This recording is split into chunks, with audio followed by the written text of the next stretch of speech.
Hello everyone, today we will talk about how to fix or how to solve the problem of being slow on Messenger.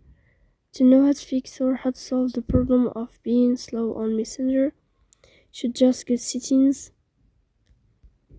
In first, you can go to the window of apps and you can click on Messenger app. Then you can click on first stop and you can click OK. After that, you'll enter to the window of storage.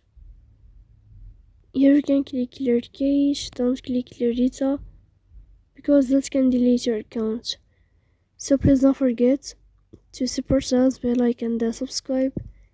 See you next time in another video, and thank you for your attention and your watching.